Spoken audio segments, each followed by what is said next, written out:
With the food, and so we want to continue on with the spiritual food here this afternoon. And so again, Elder Bohr, we're really glad to have you with us, and would like to start together with prayer if we could.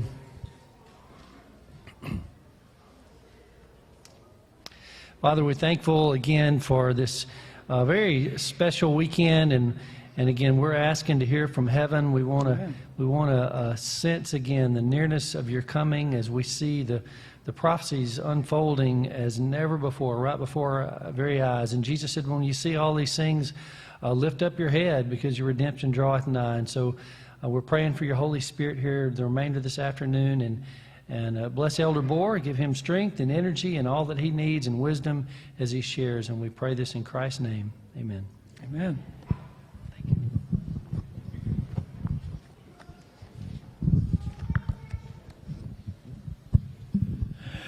Well, here we have the remnant of the remnant.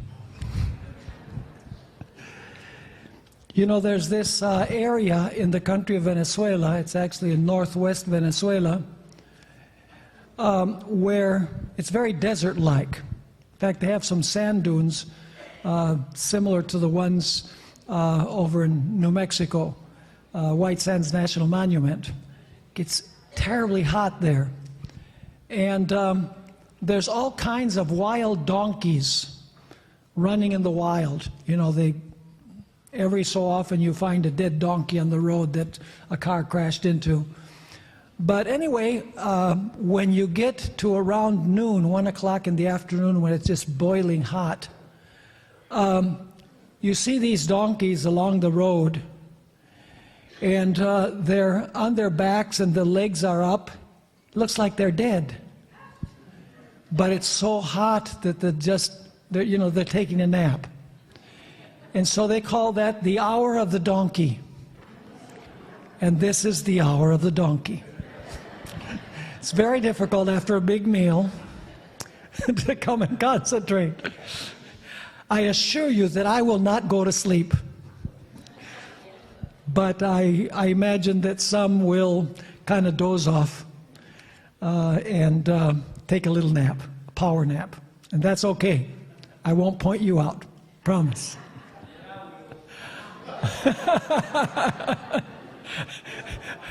He wields a big stick. Well, you know, I've told this story before.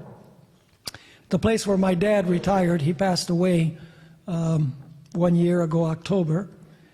And I was a minister for about 43 years in the Adventist Church. But every time that I went to visit him, they would ask me to preach there at the Adventist Retirement Center. And I remember the first time that I preached there, the elder that introduced me, his last name is Lawless. Phew. So when I found out that his last name was Lawless, I got up and I said, "My dear brother, you have a terrible name for an Adventist." So then I preached my sermon, and when I finished my sermon, he got up and he says, "Before we have the closing prayer, I'd like to say, Pastor Bohr, you have a terrible name for a preacher."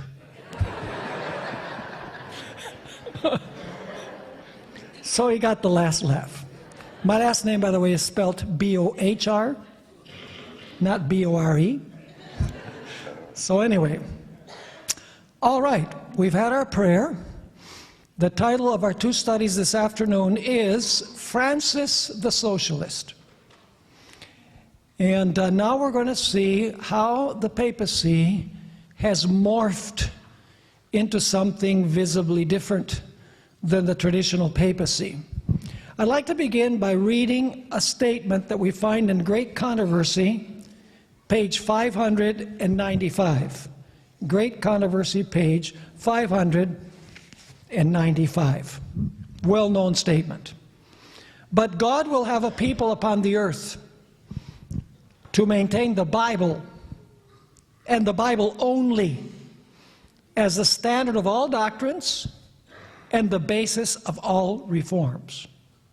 The opinions of learned men, the deductions of science, The creeds or decisions of ecclesiastical councils, as numerous and discordant as are the churches which they represent.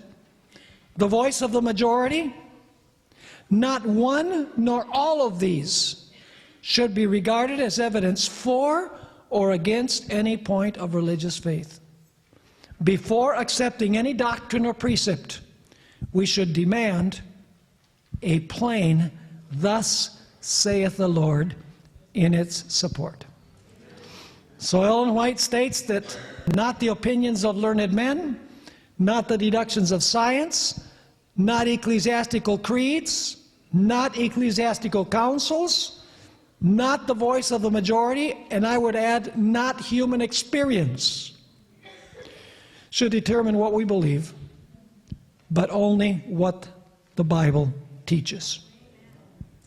Now, as we examine the story of creation in Genesis, it is clear that creation took place in a literal week of 7 days, and that each day consisted of 24 hours, just like the days that we know now.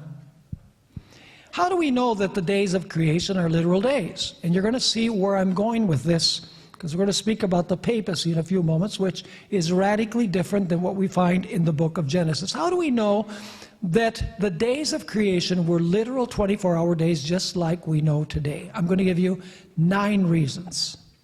Reason number 1, the Hebrew lexicons, the word lexicon is a dictionary that defines the meaning of words. Hebrew lexicons all agree that the word day in Genesis 1 refers to a literal 24-hour day. In other words, those who are experts in defining words in Hebrew, experts in Hebrew, say the word day in Genesis means a literal day. So we should listen to the dictionary. Second, in the Old Testament, the word day appears with a numeral qualifier around 250 times. That is, it was the evening, morning, day 1, day 2. Whenever it has a numeral qualifier, without exception in the Old Testament, it always refers to a literal 24-hour day. No exceptions. Third, each day had an evening and morning, which would be ridiculous to say it was the evening and the morning of the first 1,000,000 years. The expression evening and morning refers to the setting and the rising of the sun. The expression evening and morning indicates that the days of creation were literal days with an evening and a morning. Furthermore, the Bible uses the language of immediacy, quickness, when it refers to creation. Psalm 33 and verse 9 says, God spoke and it was done. He commanded and it stood fast. Those expressions don't allow for something that takes millions or billions of years. It has the language of immediacy and quickness. 4 times in the story of creation, this is reason number 5, 4 times in the creation story, there's another expression that indicates that what happened occurred quickly. It is the expression, and it was so. God spoke, and it was so. That's found in Genesis 1, verse 7, verse 11, verse 15, and verse 24. The 6th reason, the 4th commandment of God's law, clearly shows that the days of creation were literal days. You say, how is that? Well, the 4th commandment says that we are to work 6 literal 24-hour days, and we are to rest on the literal 7th 24-hour day, because God worked 6 days and ceased on the 7th. How could we follow God's example of working 6 days and resting on the 7th unless God worked 6 literal days and rested on the 7th? If the days were millions of years long, we could not follow God's example. Are you understanding this? So the 4th commandment clearly shows that the days of creation were literal 24-hour days. 7th reason, The New Testament writers believed that the story of creation in Genesis 1 and Genesis 2 occurred literally, just as it's written. Let's start with Jesus. In Matthew 19, verses 4 through 6, he says, "And he answered to them, 'Have you not read that he who made them at the beginning made them male and female, and said, For this reason a man shall leave his father and mother, be joined to his wife, and the two shall become one flesh. So then they are no longer two, but one flesh. Therefore what God has joined together, let not man separate.'" When did God create man and woman? Was it a process that took millions and millions of years? No, Jesus said, "Who made them at the beginning."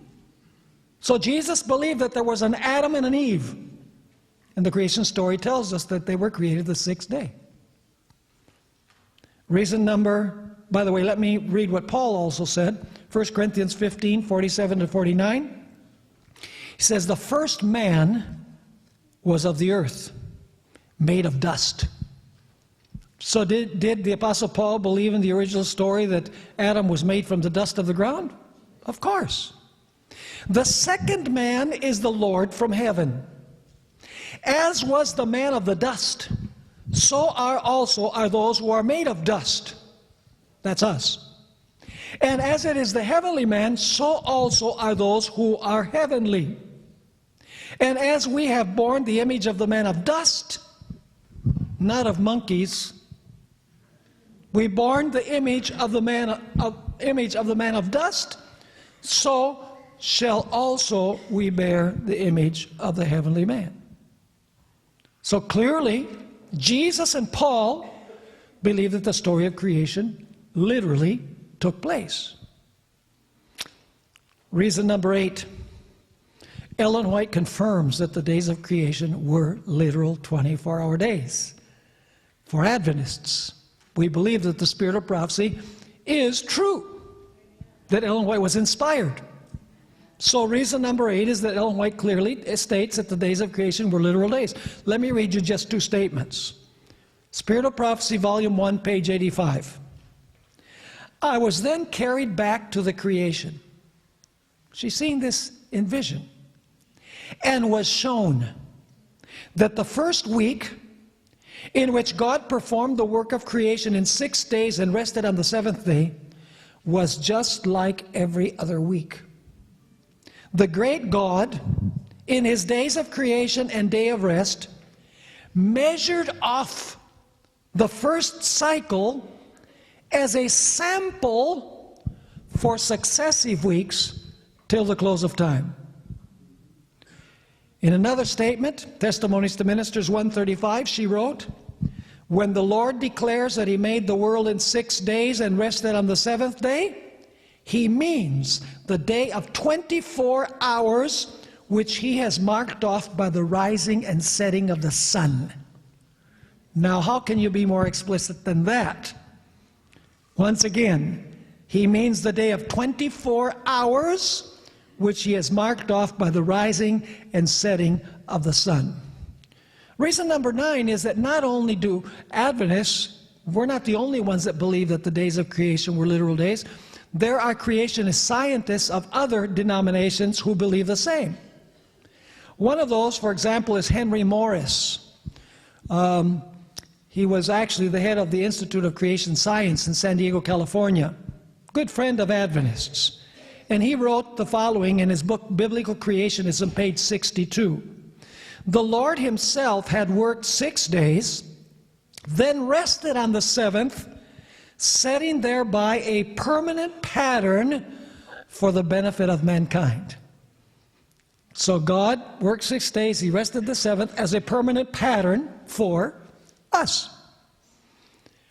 So there are many reasons why we know that the days of creation were literal days.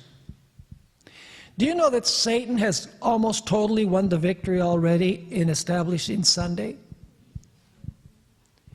He didn't wait until there was a national Sunday law. Through the theory of evolution, most people in the world today have basically denied the story of creation. And along with the story of creation, the Sabbath. Because if creation didn't take place in 6 literal days and God didn't rest the literal 7th day, then there's no basis today for observing the Sabbath. So Satan has gotten rid of the Sabbath through the theory of evolution, which most people today believe, with the exception of conservative Christians, which are in the minority.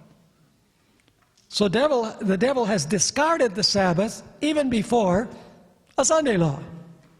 He has most of the world already in his camp, if you please. But there are some scientists, so-called, a handful of them Adventists, who try to accommodate the creation story to the discoveries of science. Discoveries in quotation marks. They try to accommodate the biblical story to science, so-called. Ellen White warned against this.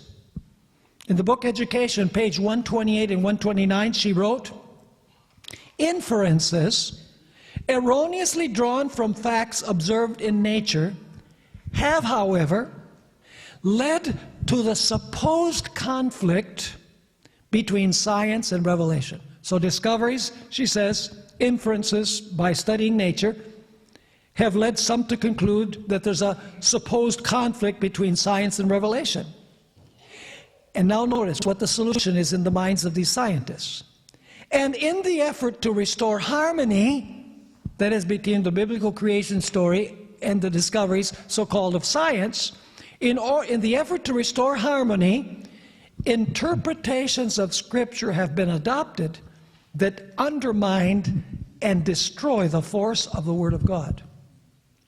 Geology has been thought to contradict the literal interpretation of the Mosaic record of creation. Millions of years, it is claimed, were required for the evolution of the earth from chaos. And in order to accommodate the Bible to this supposed revelation of science, the days of creation are assumed to have been vast, indefinite periods covering thousands or even millions of years to accommodate the biblical story to science, so-called. In other words, the idea is, yeah, it says in Genesis days, but the day is symbolic of much longer periods of time. And then she ends the statement by saying, such a conclusion is wholly uncalled for. The Bible record is in harmony with itself and with the teaching of nature. So no need to accommodate the Bible to scientific discoveries, in quotation marks, because nature and Scripture are in harmony when properly understood. Now, why do I mention this as we begin this afternoon? We're going to dwell now on the papacy's view of creation. It is a fact that neither John Paul II nor Francis I believed that the story of creation literally took place as it is written in the book of Genesis. Both of these very influential popes, John Paul II, who was pope for decades, and Francis I, have concluded that the biblical story of creation is a symbolic story that wants to teach us lessons, but that creation did not take place as it is recorded in Genesis chapter 1. Both have taught that the universe came into existence by a big bang, and that the world has evolved over the course of billions of years by a process of macroevolution. John Paul, in a speech that he gave to the Papal Academy of the Sciences, which was also printed, referred to evolution as more than a hypothesis, and also said that studies in the various branches of science have presented a significant argument in favor of the theory. I want to read his own words now. Today, John Paul wrote, new knowledge has led to the recognition of the theory of evolution as more than a hypothesis. It is indeed remarkable that this theory has been progressively accepted by researchers following a series of discoveries in various fields of knowledge. The convergence of these discoveries, neither sought nor fabricated, of the results of work that was conducted independently, is in itself a significant argument in favor of the theory. So evolution is more than a hypothesis. And according to him, these studies, which were conducted independently in the different areas of science, microbiology, chemistry, biology, etc., present a significant argument in favor of the theory. Now, there was a newspaper writer, he actually wrote an interesting article for the Chicago Tribune, where he was brutally honest that there's no way that you can really reconcile the biblical story with the scientific assumption. And the Pope, of course, he tries to do both. He says, yeah, we accept the story of creation, but we accommodate it to long periods of time that science requires. See, he wants to win over scientists as well. Here's what this Stephen Swanson wrote about the papacy's view. In a major statement of the Roman Catholic Church's position on the theory of evolution, Pope John Paul II has proclaimed that the theory is more than just a hypothesis, and that evolution is compatible with Christian faith. What does he say? What does the Pope say? That evolution is what? Compatible with Christian faith. You can, in other words, accommodate Christian faith to the scientific view of evolution. In a written message, he continues, to the Pontifical Academy of Sciences, the Pope said, the theory of evolution has been buttressed by scientific studies and discoveries since Charles Darwin. And then he writes this, if taken literally, the biblical view of the beginning of life and Darwin's scientific view would seem irreconcilable. Is he right? Yeah.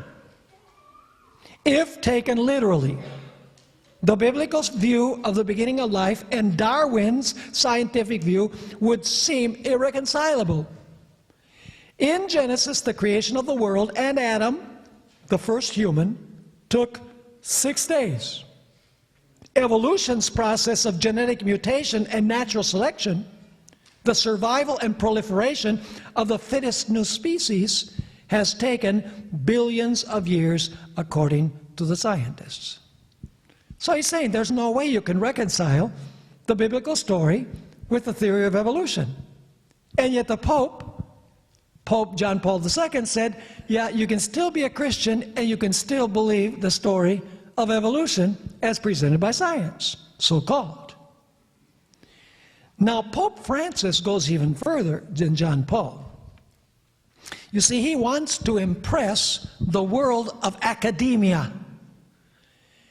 He knows that if the church stands that the story of creation in Genesis is literal, the scientists will be against the Catholic Church and the majority of world leaders as well. Pope Francis has made it clear that he believes in the Big Bang Theory. Basically, has nothing to do with a television program, by the way.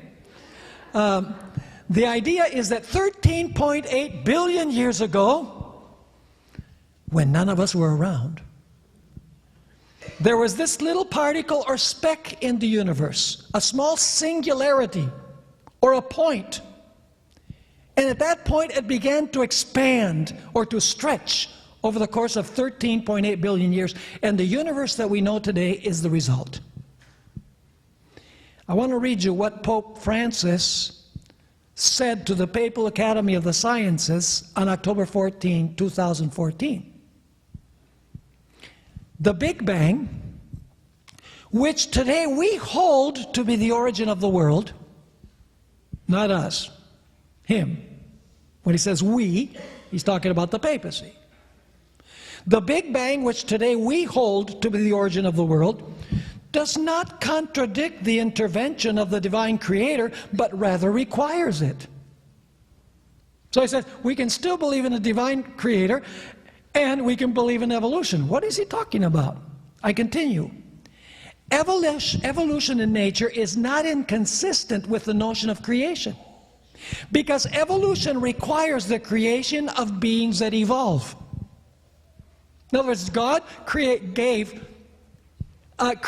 in nature the mechanism that would permit evolution. He incorporated in nature the capacity to evolve over millions and billions of years. So he says evolution in nature is not inconsistent with the notion of creation, because evolution requires the creation of beings that evolve. Then he said this, and he also wrote it. When we read about creation in Genesis, we run the risk of imagining God was a magician with a magic wand, able to do everything, but that is not so. It's amazing. And then he writes, he created human beings, and of course originally they were created like a monkey, see? He created human beings and let them develop.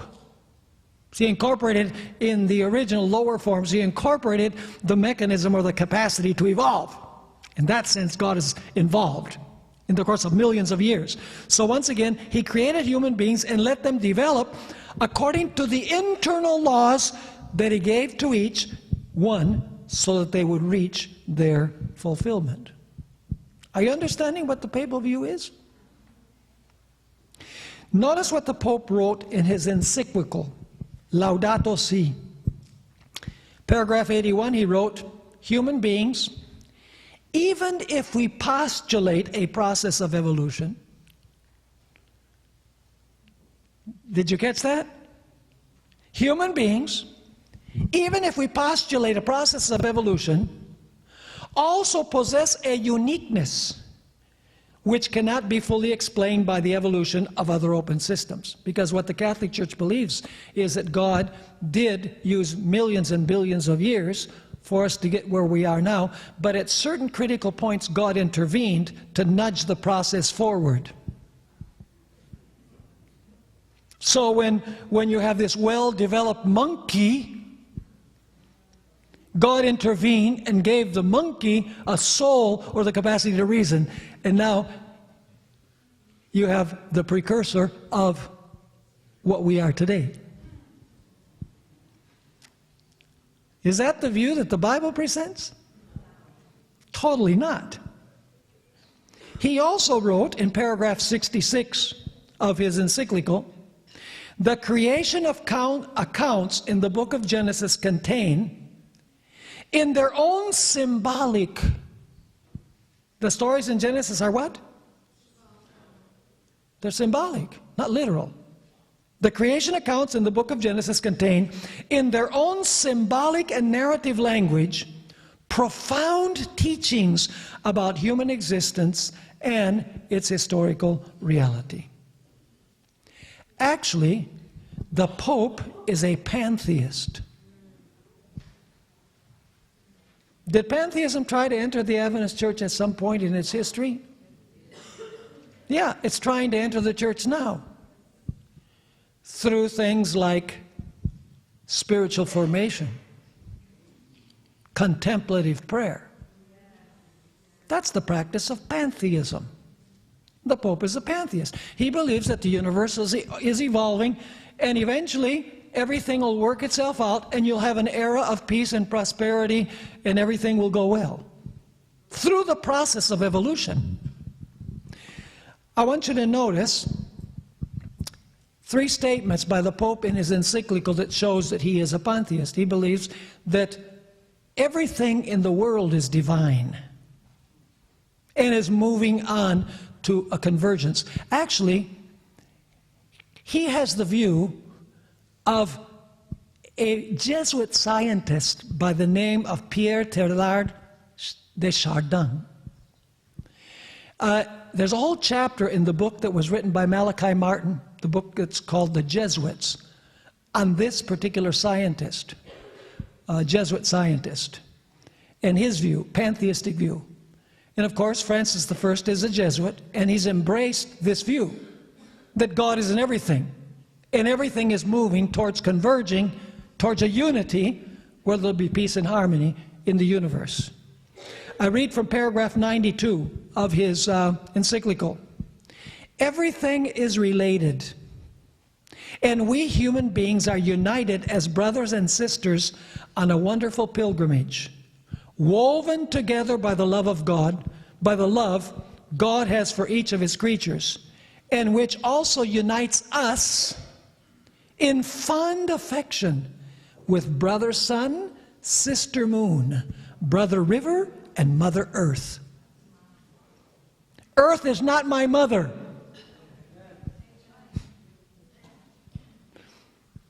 And the moon is not my sister.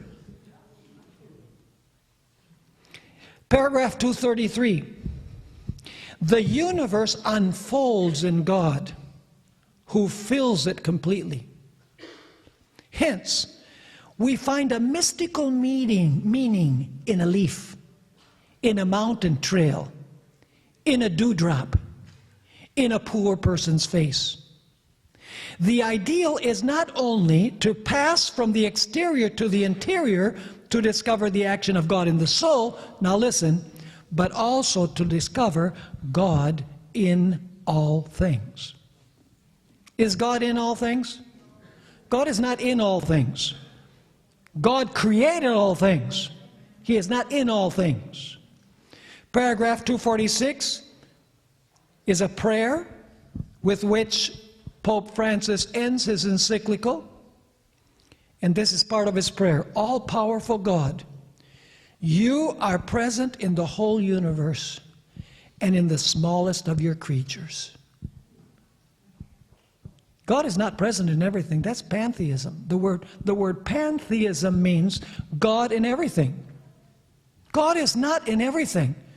God sits on his throne in heaven. God is separate from his creation. He sustains his creation, but he is a person separate from his creation. He is not in creation. He is not part of creation. So what are the devastating implications of the Roman Catholic papal view of creation? First of all, heterosexual marriage is based on the creation story. Correct? It says in Genesis, as well in Matthew 19, verses 4 through 6, therefore a man shall leave his father and mother and be joined to his wife. But what happens if the story of creation is not literal? Then heterosexual marriage becomes something of preference because there is no divine foundation that God established at the beginning. Are you with me? What about gender identity? How many genders did God create? 2, not 50. It says in Genesis 1:27, male and female, he created them. How many genders did God create? 2. How many genders do people say that there are today? Whatever your choice is. 50 or 60. Different ones. There are parents that are not even assigning a gender to their babies because they say, let's wait till they reach to a certain age, then they can choose their own gender. The duality of gender is based on the creation story. But if you discard the creation story, then you can have more than one gender because there's no divine foundation for dual gender. It gets more serious. On what is the Sabbath based? on a literal creation story. We keep the literal seventh day because we believe that at creation there was a literal seventh day.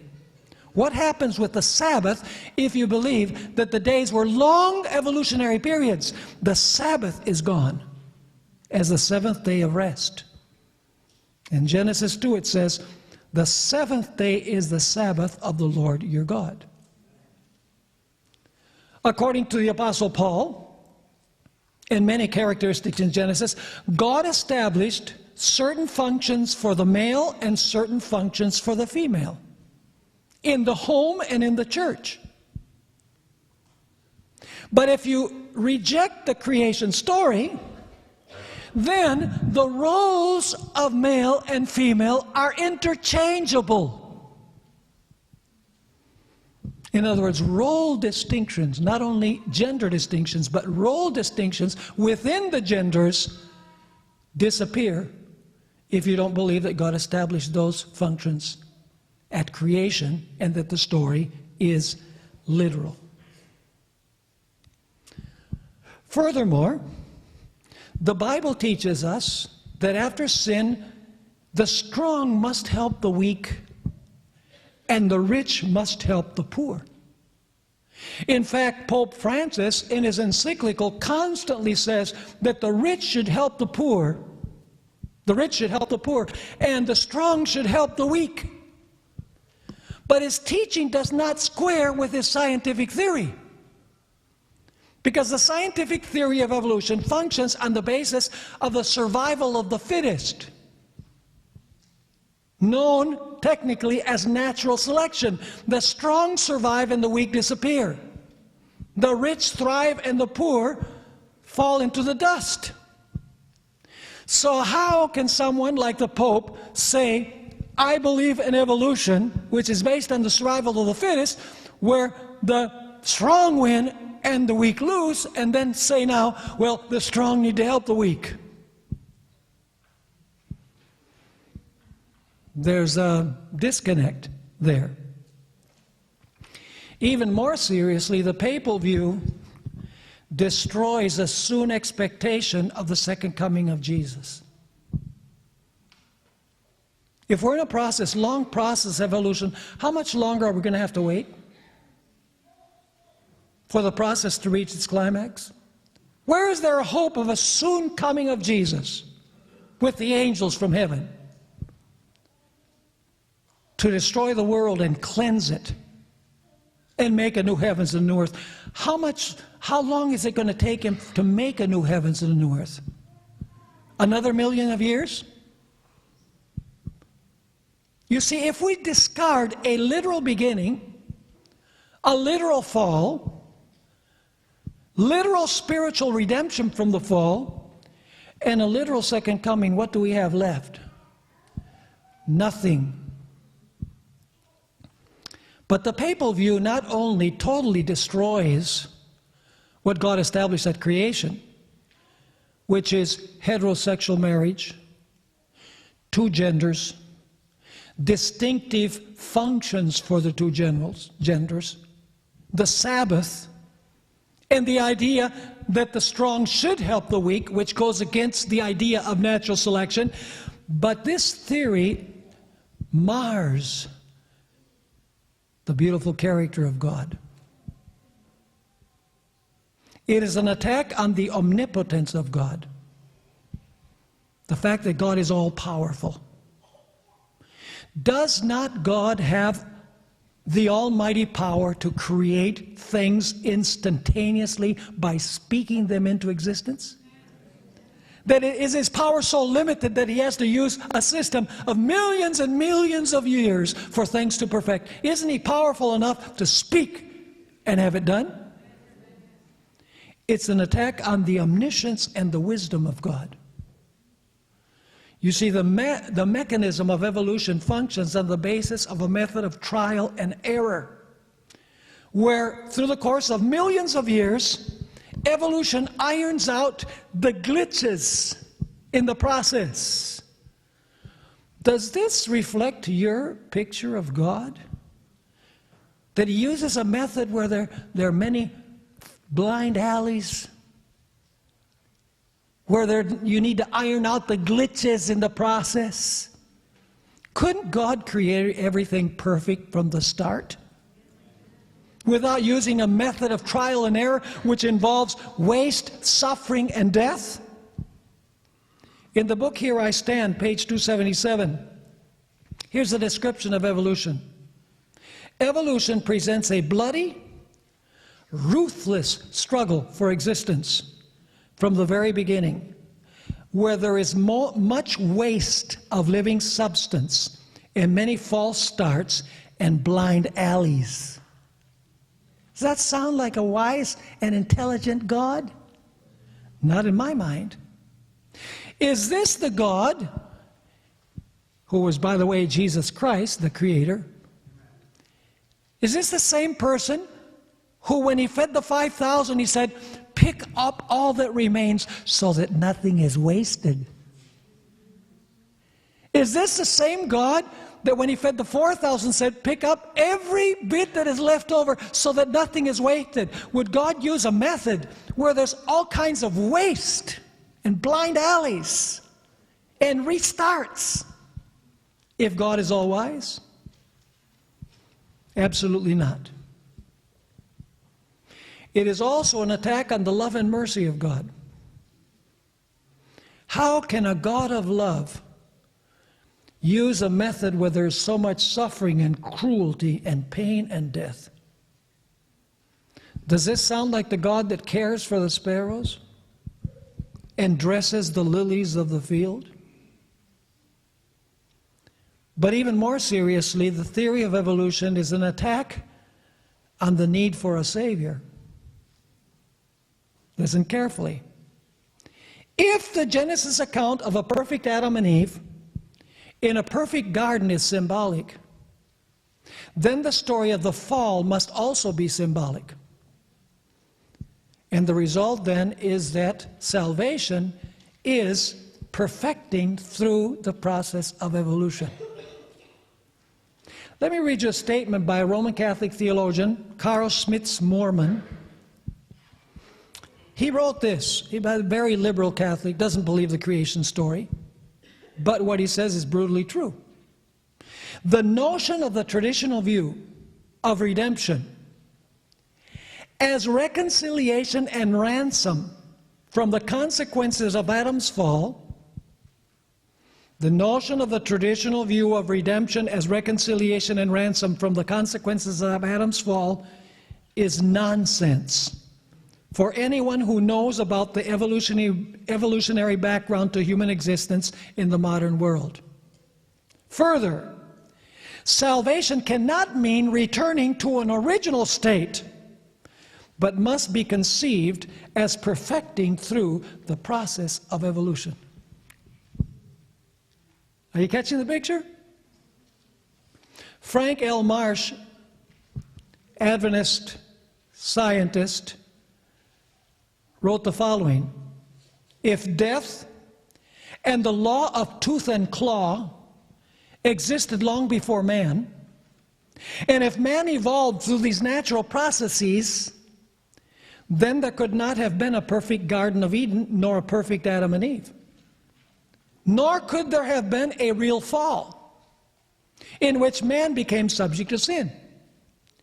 If that is so, what is the theological meaning of Jesus' incarnation and atonement?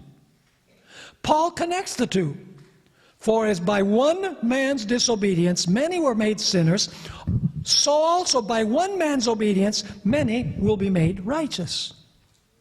If there was no Garden of Eden with its tree of life, what is the future that Revelation 22 depicts for the redeemed? Quite a statement. You see, the Bible presents a chain of events. First, God created Adam and Eve perfect, with no inclination to sin. Second, Adam and Eve ate from a literal tree and literally fell into sin. The virus of sin literally passed on to all of Adam and Eve's descendants. And because the virus of sin passed on to all of their descendants, death came in to all. And because there is death, we need a redeemer from death. Are you following me? So you have the entrance of sin, death, and a redeemer from death. But what happens if you eliminate a perfect beginning? Then death is not the consequence of sin. So why would we need a redeemer? The Bible also teaches that after saving us from the guilt and power of sin, God will rapidly create a new heavens and a new earth. That's the biblical view. Totally negated by the theory which the papacy upholds, the theory of evolution, even where God intervenes at certain critical points in the process. So the papacy not only wants to win over the socialist powers of the world, the nations of the world, the majority of them today, with the exception of a few capitalist nations, but he also wants to win over to the papacy the world of academia. The papacy cannot do this, cannot win over the socialist powers of the world unless the papacy embraces the agenda that the socialist powers have. And unless the papacy embraces the theory of evolution which the world of science today embraces. The whole idea is fitting in with the world of science, fitting in with the way of thinking of the globalist, socialist nations of the world. So now let's talk a little bit about the Jesuit strategy. I was tempted to call this series the Jesuit Conspiracy. But then I thought, well, you know, everywhere I go, almost people ask, do you think that maybe there might be infiltrated Jesuits in the Adventist Church? I've never met one. There might be. But I'll tell you, the big problem is not that the Catholic Church, the papacy, has taken individuals and planted them in the Adventist Church. The big problem is that we've sent our teachers to non-Adventist institutions. And they've imbibed many of the ideas there, and they brought them back into the church. And they've taught our ministers, and our ministers embrace those views, and then they share them with the church. That's where the real problem is. Not an infiltrated Jesuit here and an infiltrated Jesuit there.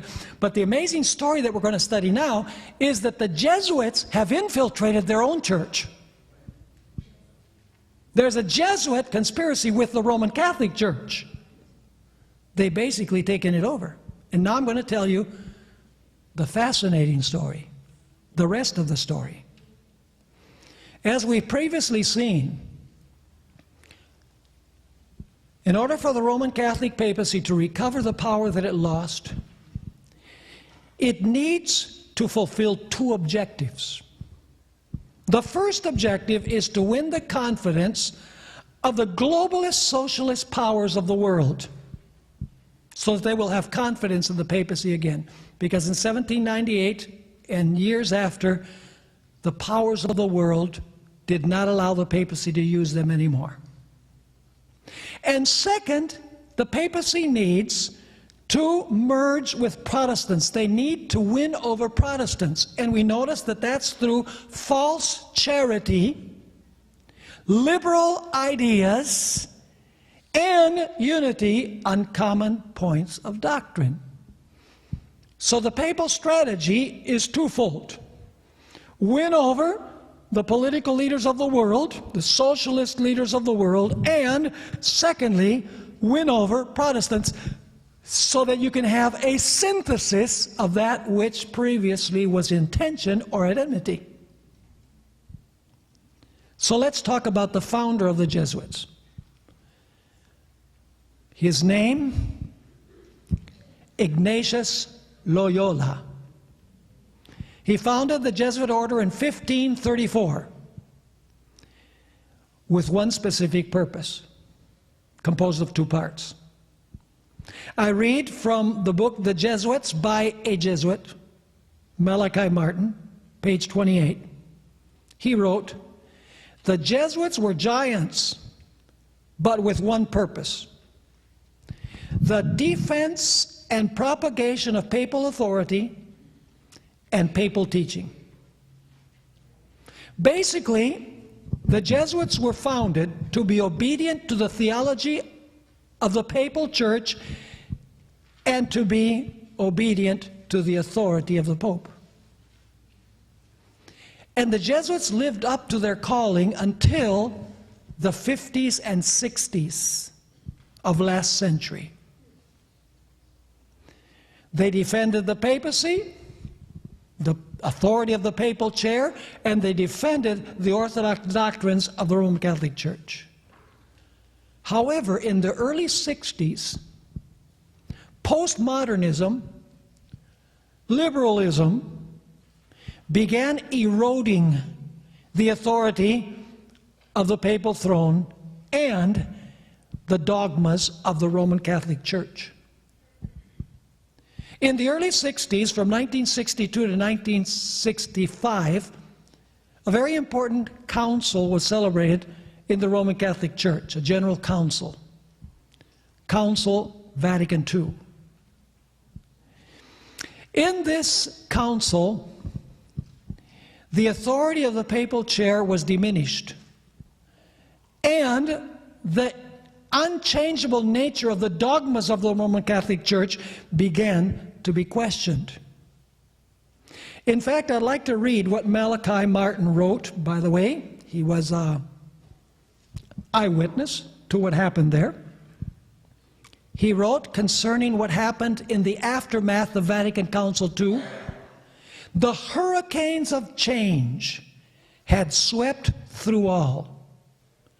A different spirit reigned among the delegates." These are the delegates to the General Conference 31 of the Jesuits, the 31 General Assembly of the Jesuits. He wrote, "A very different Father General was in charge." That's the head of the Jesuits. "A very different atmosphere filled the Rome of the popes. And Jesuitism had already received a new mold." So there was a change in the Jesuits. No longer was their agenda to defend papal teaching and to defend the authority of the Pope. Vatican II changed their emphasis. The catchword for Vatican II was the Italian word aggiornamento, which means renewal. According to conservative Vatican insiders, this council was a watershed event in the history of the Roman Catholic Church. In fact, shortly after the council, a new Father General was elected, a Spaniard by the name of Pedro de Arrupe y Gondra, Father General number 27 of the Jesuit order. He was elected in 1965. And during his 18 years that he was Father General of the Jesuit order, the rebellion of the Jesuits against the papacy, against their own organization, consolidated and intensified. They liberalized and changed the focus of the Jesuit order. It is an undisputed fact, and you can check this out by doing research, that in the late 50s and early 60s, the Jesuits have been undermining the idea that the Catholic Church dogmas are absolute truth, unchangeable, and that the definer of doctrine is the Pope. You see, the Jesuits realized that they were living in an increasingly secular, liberal, postmodern world. And they needed to adapt of the mood of the age to win the support of the world. According to Malachi Martin in his book, by the way, if you can get a copy of the book, The Jesuits, very interesting book. A lot of things we don't agree with, but the history that he tells there is really eye-opening, and how the Jesuit order has changed the focus of the Roman Catholic Church. According to the book, Pope Paul VI and Pope John Paul II and Pope John Paul I spent many sleepless nights because they were struggling against an out-of-control Jesuit order. In 1987, this was, by the way, 33 years ago, that Malachi Martin wrote this: "A state of war exists between the papacy and the religious order of the Jesuits." What? You think that the Jesuits are at war with the Adventist Church? Yeah, that too. But we're saying this Jesuit, Malachi Martin, conservative Jesuit, he didn't go along with the new agenda. He was distressed by the changes in the Jesuit order. But he says a state of war exists between the papacy and the religious order of the Jesuits. 33 years ago he wrote this. The Society of Jesus, to give the order its official name. Listen carefully. The war signals the most lethal change to take place within the ranks of the professional Roman clergy over the last 1,000 years. And as with all important events in the Roman Catholic Church, it involves the interests, the lives, and the destinies of ordinary men and women in their millions. So did this conservative Jesuit recognize that there had been a shift among the Jesuits in their emphasis and mission? Absolutely, and he was an insider. Now let's move on to the pontificate of John Paul I. This story is going to become more and more interesting as we move along. You say, John Paul I, who's that? Well, before there was a John Paul II, there was a John Paul I. He ascended to the throne in 1978 when Pope Paul VI died. John Paul I had expressed his misgivings about the liberal and rebellious trends of the Jesuits. In other words, he was a conservative pope. And he had actually promised that he was going to take measures to correct the problem with the Jesuits. So according to Malachi Martin, the Pope planned to give a hard-hitting speech at the meeting of the General Congregation of the Jesuit Order on September 30, 1978. So Pope John Paul I was going to give a speech to the Jesuits, and he was going to tell them, you shape up and return to the reason why you were established, to defend the theology of the Church and to defend the authority of the Pope. That speech was supposed to be given on September 30, 1978. According to Malachi Martin, he was going to give this hard-hitting speech, and he was going to tell the Jesuits that unless they shaped up, he would dissolve the order with the possibility of reestablishing it later on.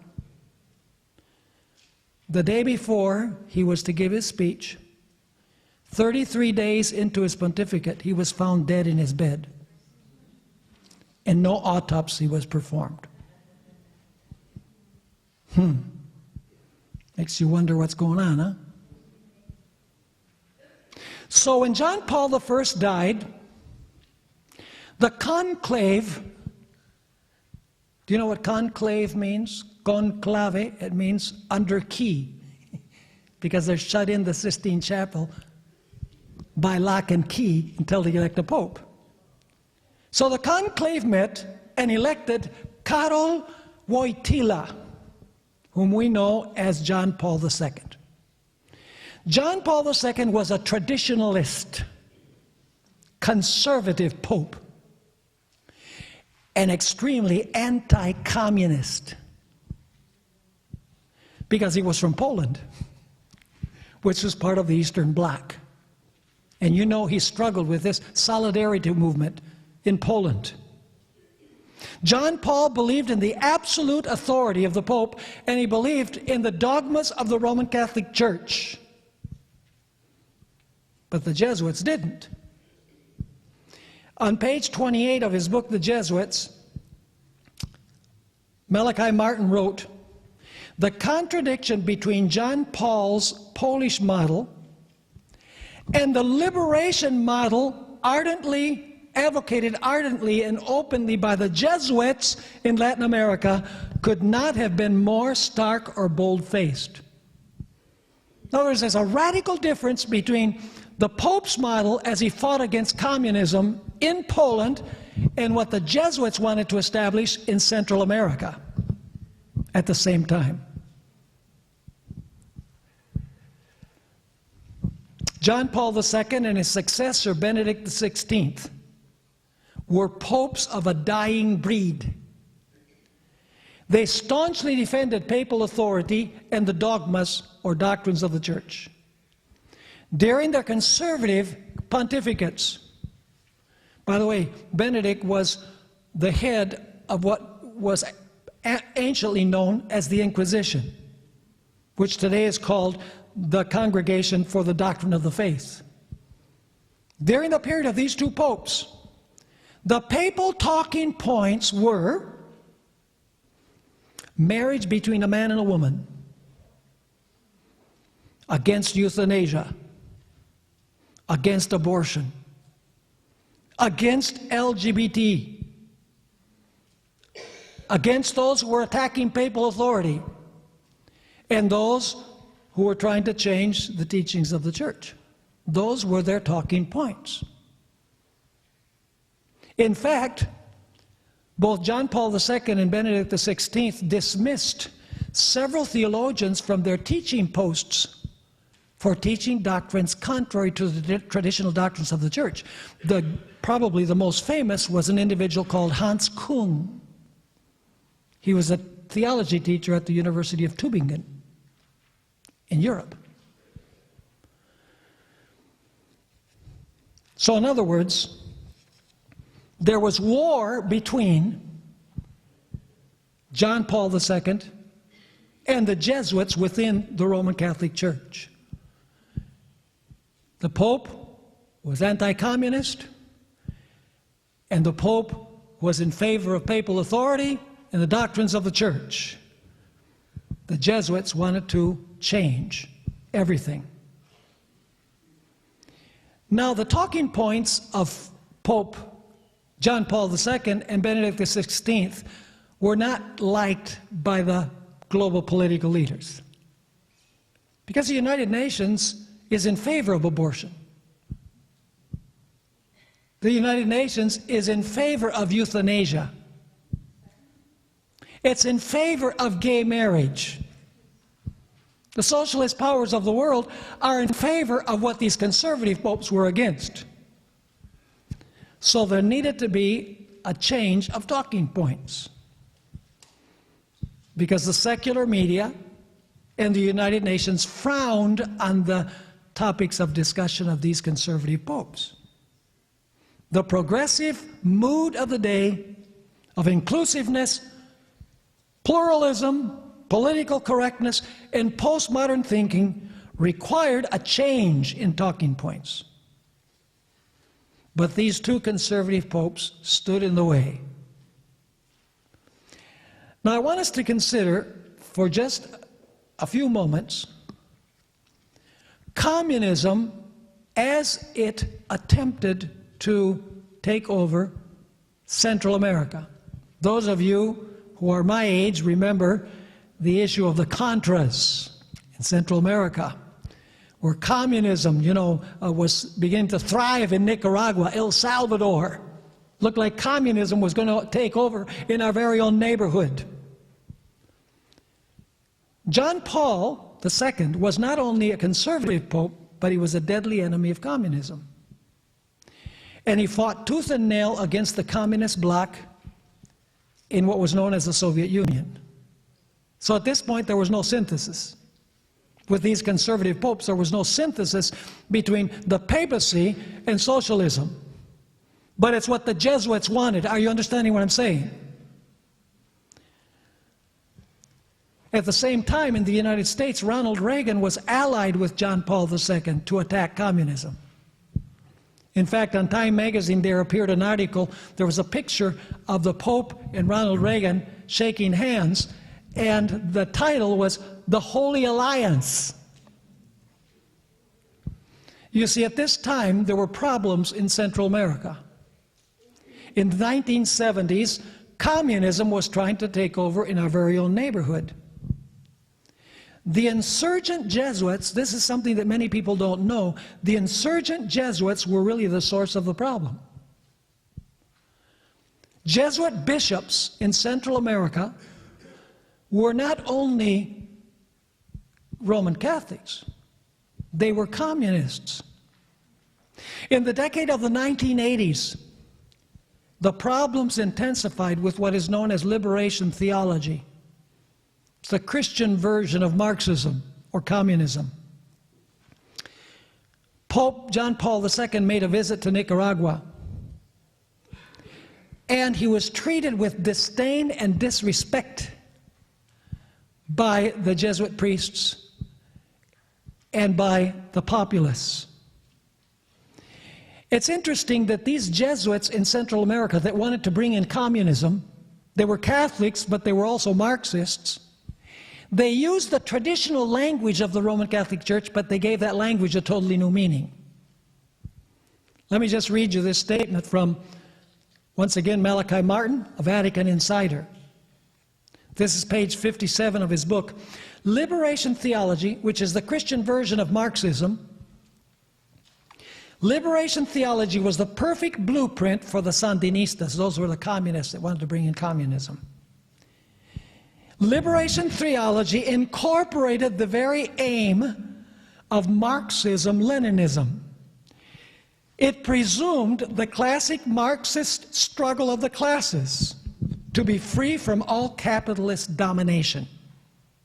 Above all, the Marxist baby was at last wrapped in the very swaddling clothes of ancient Catholic terminology. In other words, the Marxist baby was wrapped in Roman Catholic terminology. And so now I want to read how the theological meaning of words was changed by the Jesuits. The historical Jesus, for example, became an armed revolutionary. The mystical Christ became all the oppressed people, collectively. Mary the Virgin became the mother of all revolutionary heroes. The Eucharist, what we call the Lord's Supper, became the bread freely made by the liberated workers. Hell became the capitalist system. The American president, leader of the greatest capitalist country in the world, became the great Satan. These are the Jesuits saying this, contrary to what the traditional pope or papacy believed. Heaven became the earthly paradise of workers from which capitalism is abolished. Justice became the uprooting of capitalist gains, which would be returned to the people, to the mystical body of Christ, the democratic socialists of Nicaragua. Are you seeing what's happening here? What are the Jesuits doing? They're moving away from doctrine. They're moving away from the authority of the Pope.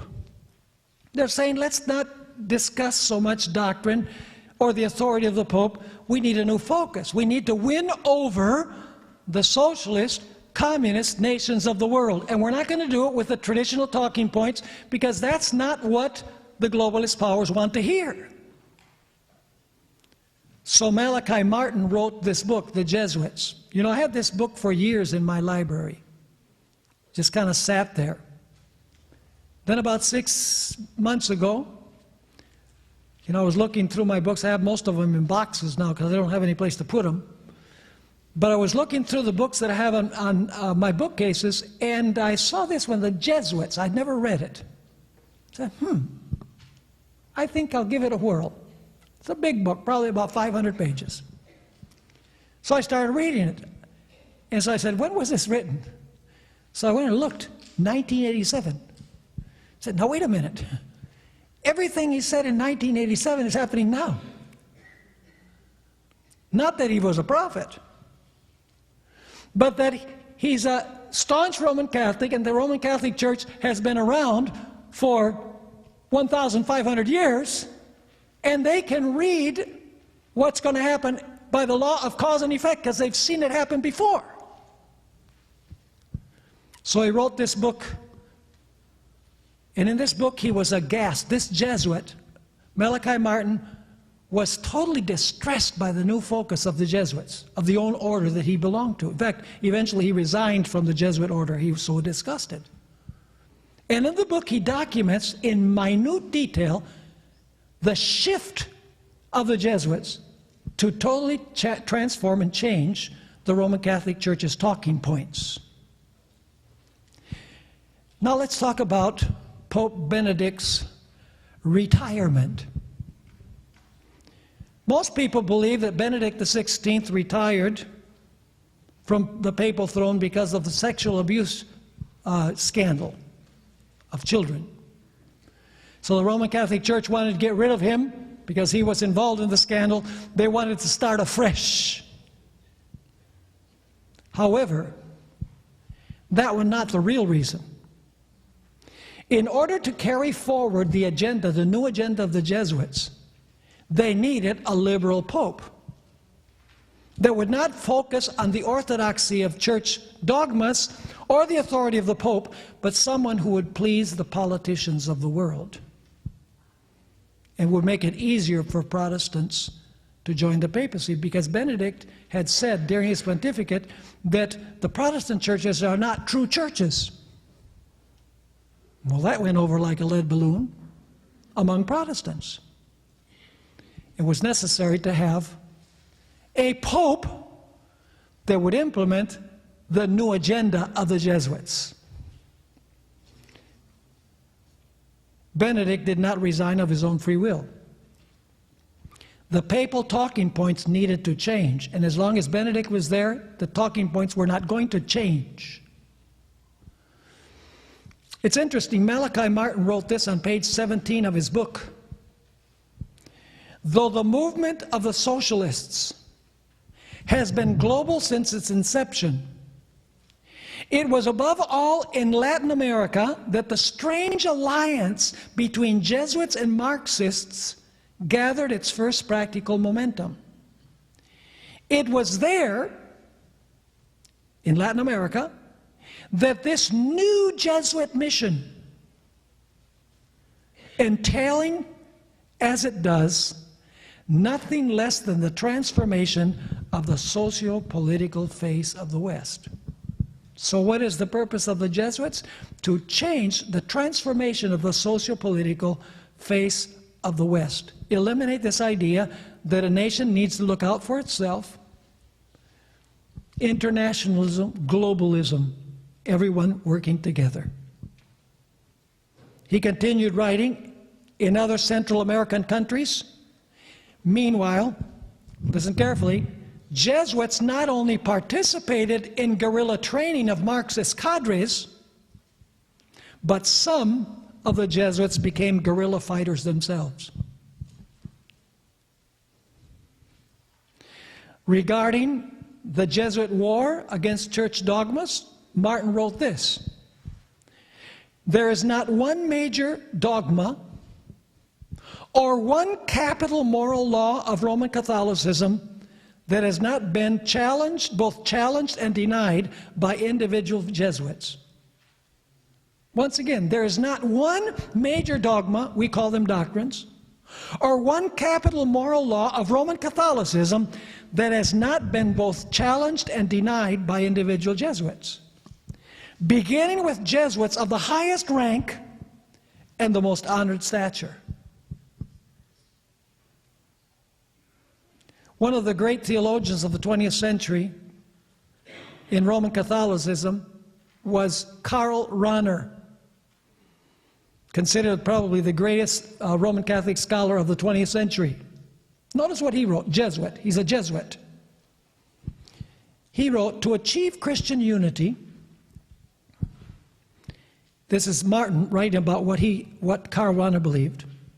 To achieve Christian unity, he said, It was necessary to drop all insistence on papal infallibility as a dogma. Drop the idea that the Pope is infallible.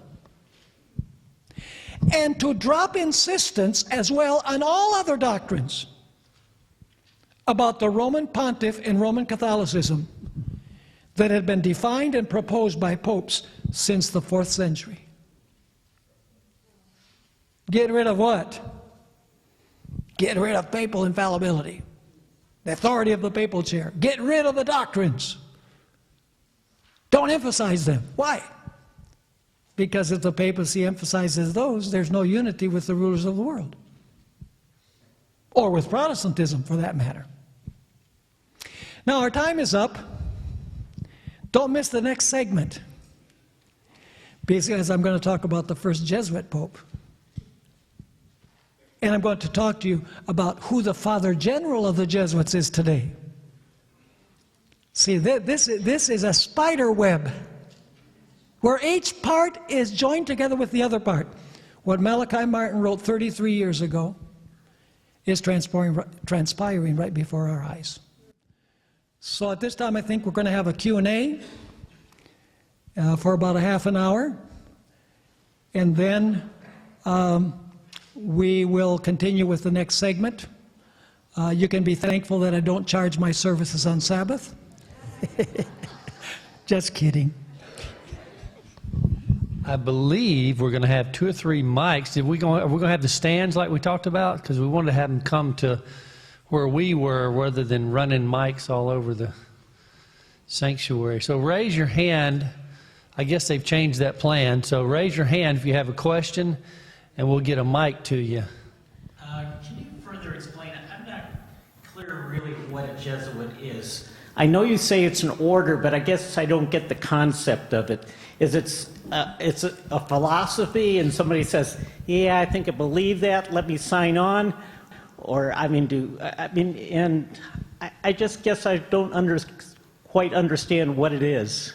It's a class that you join. It's kind of like belonging to a club. Basically they study in Jesuit universities and then they apply to join the Jesuit order. So is it more educators? More so than others? Well, there are different schools within the Roman Catholic Church. You have the Augustinians, you have the Dominicans. Okay. These are religious orders within the Roman Catholic Church. You have the Jesuits. You have different orders, or we would call them different clubs in the Roman Catholic Church. And of course, the most dangerous of those are the Jesuits, because they're the oldest and they have the most experience, and they're the ones that are driving the change in the Roman Catholic Church. So they are, it's hard to describe other than say that the Roman Catholic Church is composed of many different clubs, and individuals decide to join those clubs. And so the Jesuits are an order of the Roman Catholic Church. But for instance, if you have the cardinals, do they all belong to one of these clubs, or are there some that are just, no, I don't want to belong? No, the cardinals belong to different orders in the Catholic Church. The cardinals are not all Jesuits. But the cardinals in the great majority today are liberals, theologically liberal, and liberal in terms of the organization of the Catholic Church. The Jesuits have had great influence even on the other groups within the Roman Catholic Church. Okay, we got another one here. Pastor Bohr, I've always read, considering the Jesuits, that they were in many ways connected with the Counter-Reformation, and that was one of the reasons for their origin. Could you talk a little bit about that connection? The main reason for the establishment of the Jesuit order was to counteract the Protestant Reformation. The Protestant Reformation began, the date that is usually given is 1517, when Martin Luther nailed his 95 Theses to the cathedral door in Wittenberg. And Loyola established the Jesuit order in 1534. So you can tell, very close afterwards. And the explicit purpose of the Jesuit order was to counteract the growing Protestant menace. In fact, you can go to St. Peter's Basilica in Rome, and there's a statue of Loyola, and he's trampling on the head of a Protestant.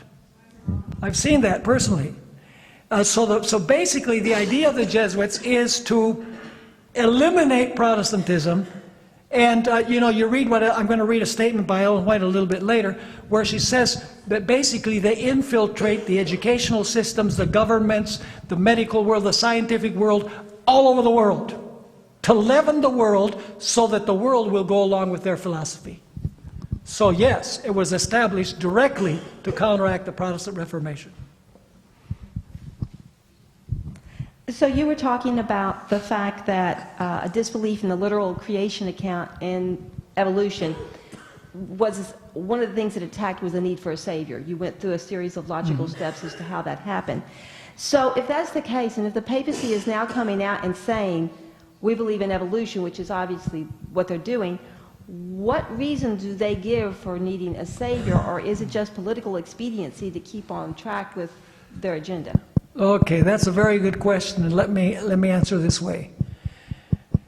The Roman Catholic Church, by its religion, deceives the people, and by its state aspect, deceives the political leaders. So the ceremonies of the Roman Catholic Church are to captivate the multitudes into leading them to believe that these religious leaders believe, that they're sinners and that Jesus died on the cross for them and so on. They don't believe it personally. Okay? That aspect is to deceive the masses, and they've got them pretty well deceived. The idea, for example, you're supposed to pray to Mary for favors and so on. These liberals, they don't believe in that. But they talk the talk because that's what they want the people to believe, to be loyal to the church. On the other hand, the state aspect of the Vatican is to be able to have relations with the governments of the world to influence them to do what the Roman Catholic Church wants. The Roman Catholic Church is a hybrid. It's a union of church and state, which is very dangerous. It deceives both groups by being a state and church. So do they really believe in anything other than that they want power? I believe in the depths of their hearts, they're atheists. But they would never say it, because if they said they were atheists, what would happen with the populace? What is this all about? They're saying that they're atheists? Come on, what is the reason for all the ceremonies and all the teachings and all the prayers to Mary if there's no such thing as a God? So they have to provide a facade. By the way, let me just share this interesting testimony for you. This coming Thursday, I'm going to be traveling to Spain. I'll be speaking at a church there on the book of Daniel. For the last 6 months or so, I've been corresponding with a Roman Catholic priest. And some of you probably received our fundraising letter in your mailboxes if you're on our mailing list. And this priest has been strongly impacted by the Adventist message. He's been watching on YouTube. He's been watching Walter Fite. He's been watching Bachelor. In the last 2 or 3 months, he's been watching the materials for Secrets Unsealed. So he wrote an email. He says, I believe Ellen White is God's prophet for the last days. I believe that the dead are dead. I believe that the Sabbath is the day that we're supposed to keep as the day of rest. He says, I believe in the 1888 message. And I know what the Roman Catholic Church is trying to do by introducing spiritual formation and contemplative prayer. I mean, this guy knows more about Adventism than the Adventist Church. And he has requested baptism. So one of the reasons I'm going is a week from this coming Thursday, we're going to be baptizing this Roman Catholic priest there in Spain. So not only are the laity watching the programming, the conservative Adventist programming, but also people, intelligent people. I mean, I'm not saying that people that haven't studied, they're not intelligent. They have a practical intelligence. People who are, who have studied and have advanced degrees, they're starting to come to the conclusion that, where they're at is not the right place, that they need to look for something that's better. There's another individual, and I told this story also in our latest fundraising letter. There's this individual in Colombia who also watched our programming, and he contacted the pastor of the Seventh-day Adventist Church, studied our message, became an Adventist, a very well-to-do individual, very well financially. And he has requested that I go back to a city on the border between Colombia and Ecuador.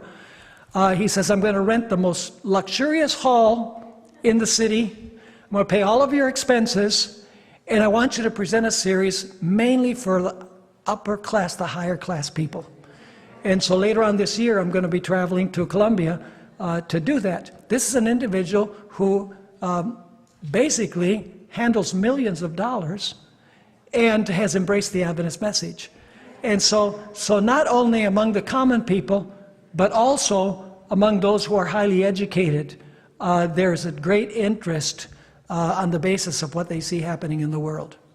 And that's the reason we exist as Secrets Unsealed. We only exist for one reason, that is to proliferate the message, the present-day message, present truth message of the Adventist Church. That's the reason for our existence.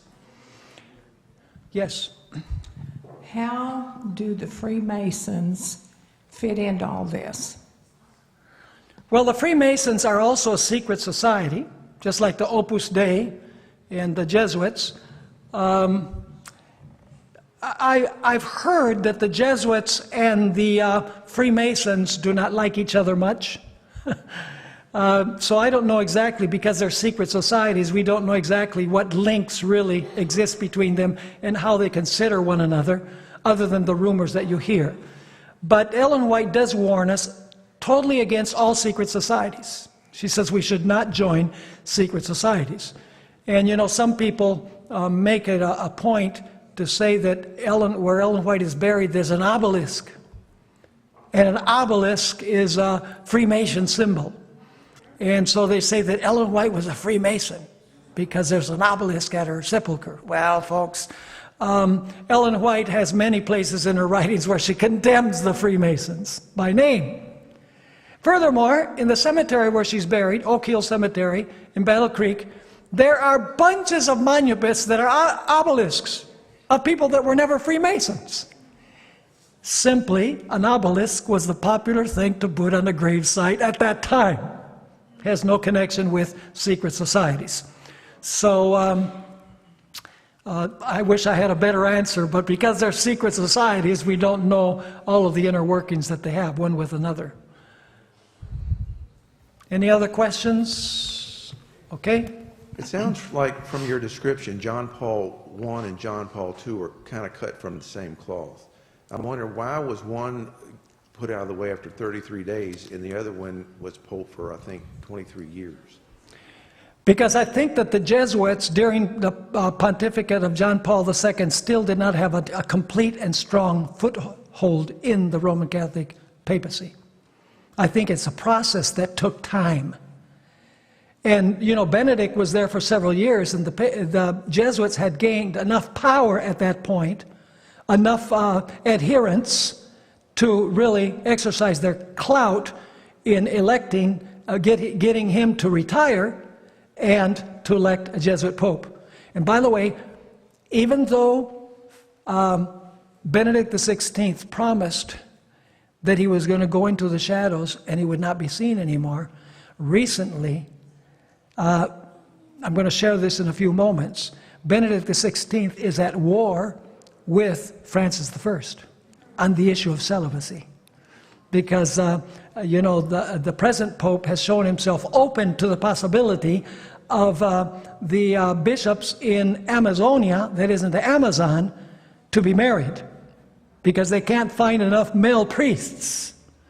So, you know, the fact is that they did not have their full strength at that point, but eventually they had enough strength where they said, let's just get rid of this pope, force him to retire, and elect a pope more to our liking. Yes? I had a question. I heard that the Jesuits, priests, got pretty much a file on everybody in the world, especially in America. Is that true? The Jesuit priests what? They have a record, a file pretty much on everybody in America. Is that true? A record or file? Well, I've never seen it. Maybe they do. I don't know. The bottom line is that we don't know all of the inner workings of the Jesuits. But by what we're seeing, we can know what the general direction of what they want is. We can see what they're working towards. They are a secret society. So a lot of the things that are going on we don't know. Like people who say, well, the Adventist Church is infiltrated by Jesuits. The Catholic Church has planted Jesuits in the Adventist Church. Well, who are they? We don't know. So let's not obsess about, well, is this one a Jesuit? Maybe that's one a Jesuit there. I'm more concerned about what they're teaching than trying to discover if they're a Jesuit that's been planted by the Roman Catholic Church in the Adventist Church. We can get caught up so much in conspiracy theories that we lose our focus. And by the way, what I'm sharing with you is not a conspiracy theory. It's all very well documented with the sources that I've mentioned, as well as many other sources that I'll be sharing when I publish the newsletter articles. There'll be at least 2 successive articles on this particular point. Anyone else? Question over Okay, here, way then back we there. got some more over here. Yes, Pastor. John Paul and Francis, I've heard that they're called the White Pope. Is there a Black Pope, and is the Black Pope a military arm of the Jesuits? Okay, good question. The Black Pope is called black because he dresses in black. He wears a black robe. The White Pope puts on a white robe. So it has to do with what they're clothed with. But the real powerful individual in the Catholic Church is the Black Pope, which is the Father General of the Jesuit order. And I'll be talking a little bit about the present Father General of the Jesuit order in our second session this afternoon. Very interesting. He's obviously a Jesuit, but can you guess what country he's from? Venezuela. Interesting. We'll come to that a little bit later on. And then we're going to tell you what Arturo Sosa Abascal, which is the name of this new Father General, I'm going to show you, being a Jesuit, that he has this very idea that doctrine, we can't really know what we're supposed to believe in terms of doctrine. That doctrine is not set in concrete and is not unchangeable, but it changes with the times. I'm going to read you statements from him where, he's... And what has he said about in Venezuela, where you have hundreds of political prisoners that are being tortured in prison, people who are starving to death, eating from the garbage? What does he say? Well, there needs to be a dialogue between the communists or the leaders and the opposition, just dialogue. But he condemns nothing of what's going on, which is very interesting, because he's a communist. And the government of Venezuela is communist. So birds of a feather flock together. Okay, any other question? Where are we? Over here. Yes, it's interesting that we have a Jesuit Pope and a Jesuit Vice President. Do you know much about the background of Vice President Pence? Any association? I'm not sure that Pence is a Jesuit. Maybe educated, but I think that he's a Protestant. I don't think he's a Jesuit. I know he's not a Jesuit. President Trump is a Presbyterian. Quotation marks. But most of the influential people that he has surrounded himself are Catholics, including Barr, the Attorney General, and Cipollone, who's going to be defending him in the impeachment trial in the Senate, is also Roman Catholic. And most of the media has been taken over by Roman Catholics as well. And there, by the way, there are 2 branches in the media also. There's a conservative branch and a liberal branch. The conservative branch is Fox News.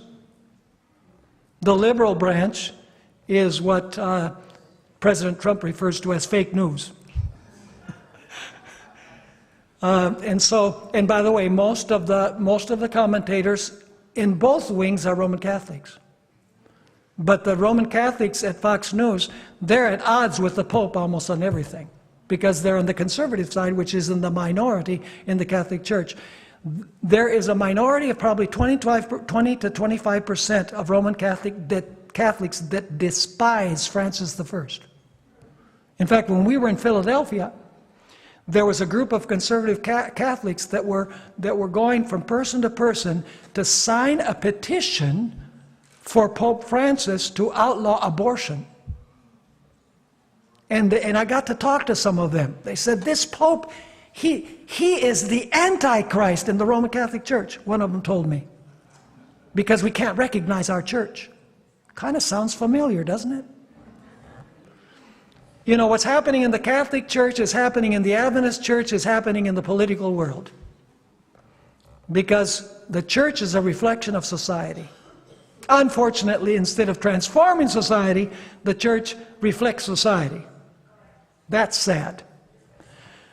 Okay, yes. With evolution, death is a requirement. You can't evolve without death. And no matter how you spin or twist or turn or spiritualize creation, death is not part of it. So how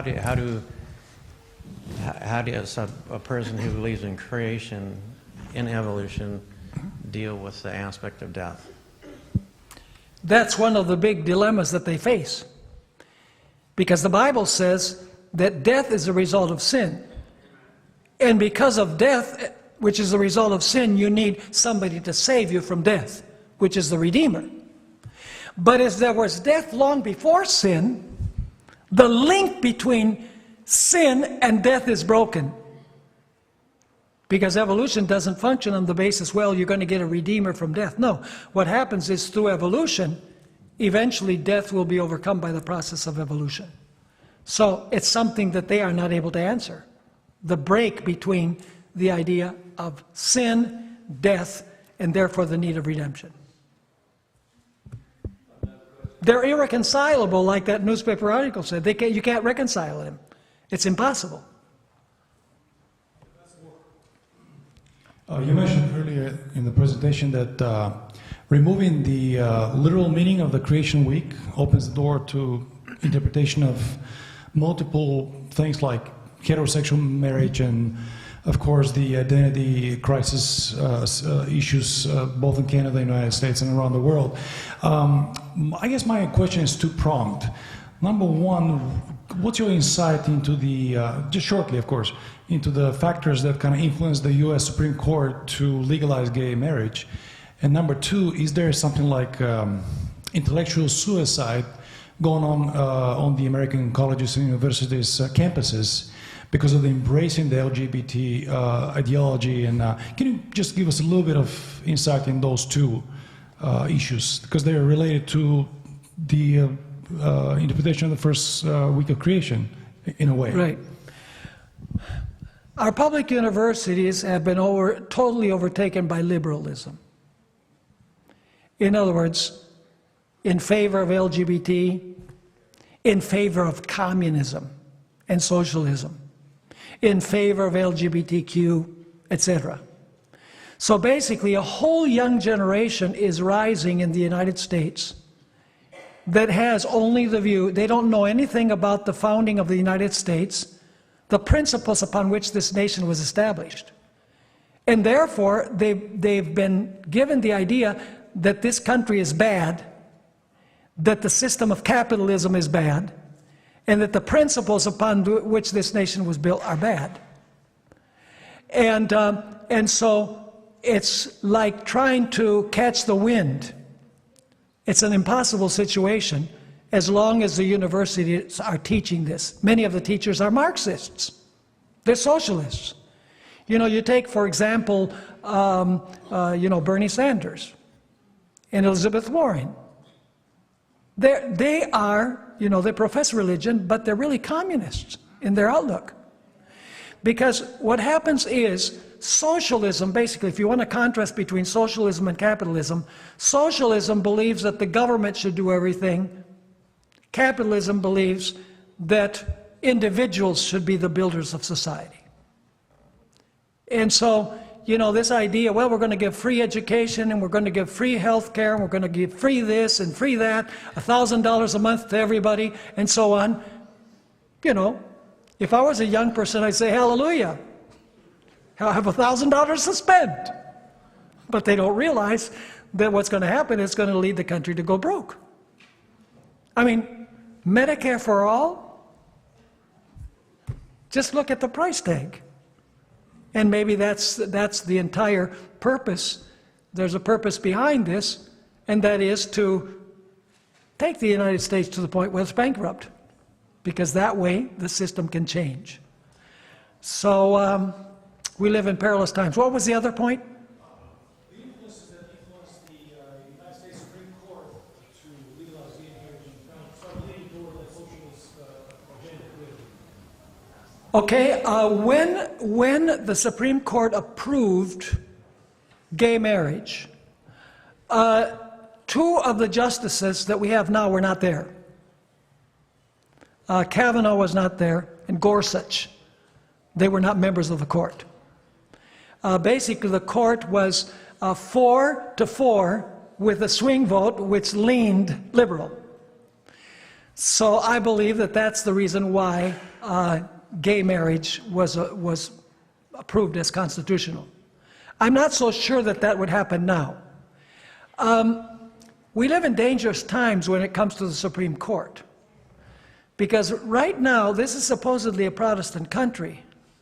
But right now we have 5 justices that are Roman Catholics, one who grew up Catholic, Gorsuch. He grew up Catholics and he attends the Episcopalian Church, and we have 3 Jews. There are no Protestants on the Supreme Court. Now what happens if Judge Ginsburg should pass away? She's been sick with pancreatic cancer. What happens if she passes away? And we have an election of a 7th leaning Roman Catholic. It's a scary thought. The most powerful branch of government is the judicial branch. You know, we have 3 branches of government in the United States. We have the executive, the legislative, and the judicial. The judicial is primarily the Supreme Court. Which is the most powerful of the 3? The Supreme Court. Why? Because Congress can write a law, but if somebody contests its constitutionality, and the court says that the law that Congress wrote is unconstitutional, the law does not become law, or the law is overturned. So, let me ask you, would a national Sunday law be unconstitutional? Clearly unconstitutional?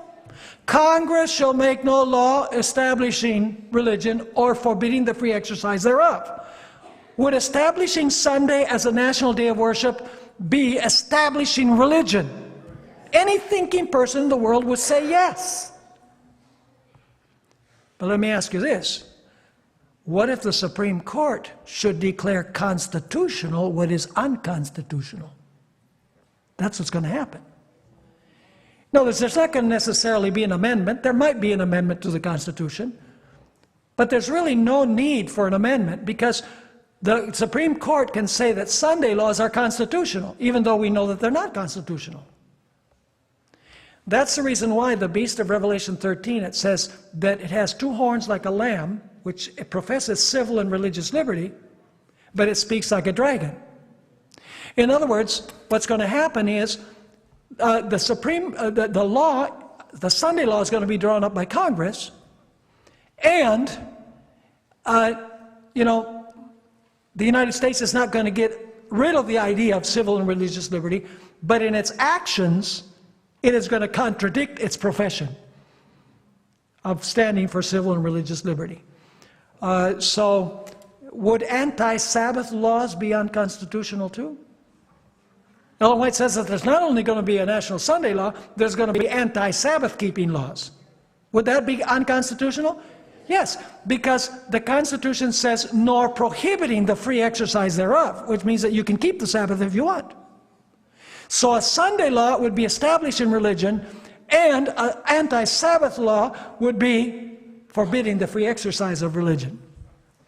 And what's going to happen is the Supreme Court is going to declare that both of those laws are constitutional, even though we know that they're unconstitutional. That's the reason why this beast has two horns like a lamb, speaks like a dragon. It contradicts in its speech what it professes to be. One more over here, I think, and then we need to be heading into a break. If you want to give him a break before he has to speak for the rest of the afternoon. Yeah, give me a break. This is more of a practical question. Many of us are visiting this church today, but we are scattered about throughout the region.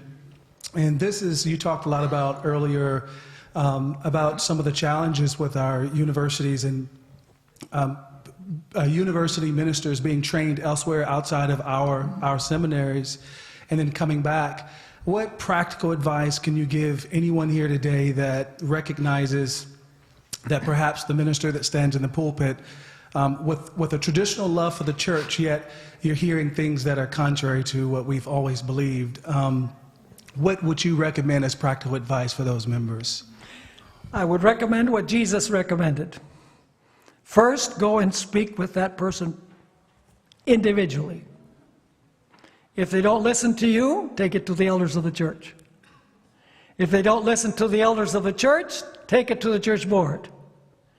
And if the church board doesn't listen, then you've done your work and there's nothing more to do. We need to follow the process of going to the person first and talking to them individually and trying to win that brother or sister to the biblical view. But we are living in very perilous times, folks. All kinds of winds of doctrine are attempting to enter the Adventist church. And we need to know what we believe and why we believe it. We need to be firmly grounded on present truth. And so it's vitally important for us to study, to know what we believe, to share it, and to speak up when we see our church deviating from the truth. One of the reasons why we have problems in the church is because people say, well, I know that that's wrong, but I don't want to make waves. I don't want to cause a conflict in the church. So people stay quiet. We need to speak up. Be nice. You know, be nice, be courteous. Don't be mean, because conservatives are considered mean. And many times conservatives are mean in the way that they come across. So we need to be kind and loving, but we need to be firm when it comes to the message that God has given our church. Kind and loving. Quickly, we got to be considerate here of his time as well. So you need to be reading the Bible so you cannot be deceived. And Mason is a secret society, and be careful with the night Columbus. And like you say, it's everywhere. It also is involved in families too. So we need to pray to God to lead us to the right path. Amen. Amen. We need more prayer, more Bible study, and more witnessing. Conservatives, we want to be kind but straightforward too. We need to be considerate of our time, of letting him get a little rest. So we got one more question, and if we can be quick, so we can get a little bit of break here. Be nice and concise. There you go. Well, my question is, I read a book that I got from the library a while back called In the Closet of the Vatican, and the subtitle was Power, Homosexuality, and Hypocrisy. It's written by a man named Frederick Martel, who is apparently an investigative journalist. And he spent 4 years traveling through Europe and spent a great deal of time at the Vatican and gained entrance to the inner sanctum of the Vatican and was able to get a lot of people to talk. And he learned that they feel that probably 75% of the priests, especially in the upper echelons of the church, are gay. But of course, what's preached by those people is very homophobic, and they, they're very anti-LGBT, and I just wondered, how that plays into the tack the Jesuits are taking, and I think it also, according to this author, had something to do with Benedict XVI's resignation too. Oh, absolutely. Benedict was too conservative for the Catholic Church, for what the Jesuits were trying to do. Yeah, That's these why he was people were forced into mostly, retirement. it was mostly John Paul II and Benedict that the book addressed. Yeah, absolutely. So it's another evidence of what I'm sharing here, that's what's happening in the Roman Catholic Church. By the way, I'm going to share with you some very interesting quotations. In one of the trips that Pope Francis I took, he did a news conference on the plane. Somebody asked him what he thought about marriage between a man and a man and a woman and a woman. He says, "Who am I to judge?" That tells everything of what he believes concerning gay marriage. He's in favor of gay marriage. He is in favor of women priests. He doesn't openly say it, because there would be a revolution by the conservatives, but he firmly in his heart believes in a non-celibate priesthood, and he believes in the ordination of women priests as well. He is a Jesuit of the most radical kind, socialist, he's made ecumenical trips. He's made trips to Buddhist nations, Hindu nations, Muslim nations, Christian nations, Catholic nations, and he's constantly saying we all need to come together. Lay aside our differences and come together. That is the new Jesuit model. See, the way they used to be, defend church doctrine, defend the authority of the Pope. No way to win over the rulers of the world. Or the scientists teaching creation, hello. Or Protestants, when you say, we got the truth. What Protestant's going to want to unite with them? Nobody. But if you can make the Roman Catholic Church palatable to all these groups, everything can synthesize.